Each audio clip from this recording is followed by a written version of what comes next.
क्या अपने लक्ष्य तक पहुंचने के लिए नौकरी छोड़ देना ठीक है? मानसिक स्वास्थ्य के मुद्दे के साथ हॉस्टल कल्चर अक्सर देखा जाता है। वैश्विक मनोवैज्ञानिकों द्वारा हाल के अध्ययनों और टिप्पणियों से पता चला है कि लोग बिना किसी रुकावट के अपने मानसिक स्वास्थ्य स्थिति को नकार रहे हैं। यदि लक्ष्य अवास्तविक है और जब यह लक्ष्य आपकी पहचान बन जाए तो व्यक्ति को अपने लक्ष्य को छोड़ देना चाहिए, और जब अनुशासन और समर्पण असहनीय हो जाए तो आपको अपने लक्ष्य को छोड़ देना चाहिए। Vinesh Phogat, Indian Simone Biles. Simone Biles के फैसले का समर्थन करने वाली दुनिया के साथ एक भारतीय पहलवान विनेश फोगाट ने भी अपनी कहानी साझा करते हुए अपनी चुप्पी तोड़ी। उन्होंने कहा कि भारत की स्थिति अलग है और यहाँ तक कि एथलीट यह बताने पर ध्यान केंद्रित करते हैं कि वास्तव में क्या हुआ, पर यह नहीं सोचते कि क्यों हुआ और क्या गलत हुआ। उन्होंने कहा कि वह अपने परिवार पर ध्यान केंद्रित करना चाहती है और ब्रेक लेना चाहती है, लेकिन इतना दबाव है कि आप एक बार हार जाते हैं तो सब खत्म हो जाता है। उन्होंने अपनी यात्रा, आघात, डिप्रेशन, कई बार दबाव को संभालने में असमर्थता, कोविड-19 के प्रभाव आदि के बारे में बात की। उन्होंने कहा कि उनकी यात्रा भावनात्मक रही है और उन्हें उम्मीद है कि भारतीय दुनिया की तरह विचारशील और सहानुभूति रखेंगे। विकलांग महिला के साथ बलात्कार। उत्तराखंड में एक 36 वर्षीय विकलांग महिला के साथ बलात्कार किया गया और बलात्कार की घटना के बारे में अपने मुकदमे में उन्होंने अपनी कहानी का खुलासा किया। सुप्रीम कोर्ट ने अपराधी की दलील के बावजूद महिला के बयान को विश्वसनीय माना और अपराधी पर दोषी होने का फैसला सुनाया। आत्महत्या पीड़ित परिवार के इंसाफ की मांग को लेकर अमृतसर अटारी रोड जाम। हाल ही में अमृतसर में एक बोल और सुन ना सकने वाली लड़की ने दहेज के लिए उसके ससुराल वालों द्वारा शारीरिक और मानसिक रूप से प्रताड़ित किए जाने के कारण आत्महत्या कर ली।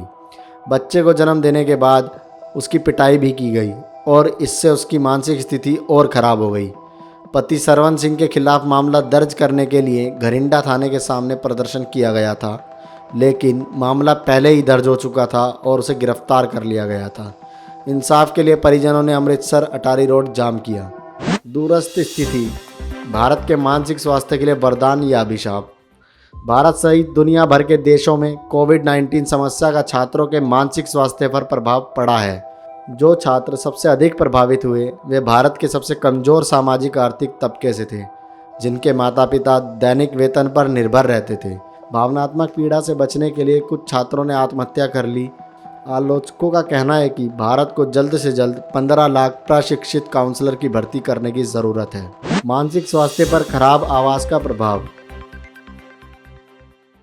एक ऑस्ट्रेलियाई शोध के अनुसार महामारी के बीच में आपका मानसिक स्वास्थ्य आप कहाँ रहते हैं इस पर निर्भर करता है। चिंता, उदासी और अकेलापन सभी शोर और समस्याग्रस्त वातावरण से बढ़ जाते हैं। बेहतर डिज़ाइन वाली संरचनाएं और समुदाय की मजबूत भावना का विकास एक महत्वपूर्ण प्रभाव डाल सकता है।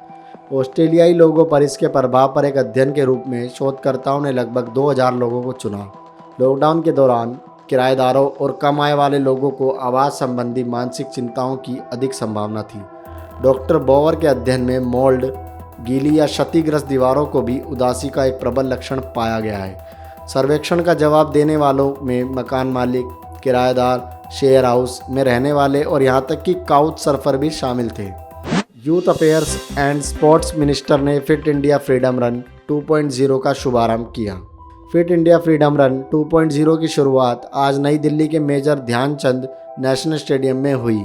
अभियान का लक्ष्य व्यक्तियों को अपने दैनिक जीवन में फिटनेस गतिविधियों को शामिल करने के लिए प्रेरित करना है, ताकि वे मोटापे, सुस्ती, तनाव, चिंता और अन्य बीमारियों से मुक्त हो सके। फिट इंडिया फ्रीडम रन पिछले साल कोविड-19 महामारी के बाद बनाया गया था, जब सामाजिक अलगाव नई सामान्य जीवन शैली बन गया था।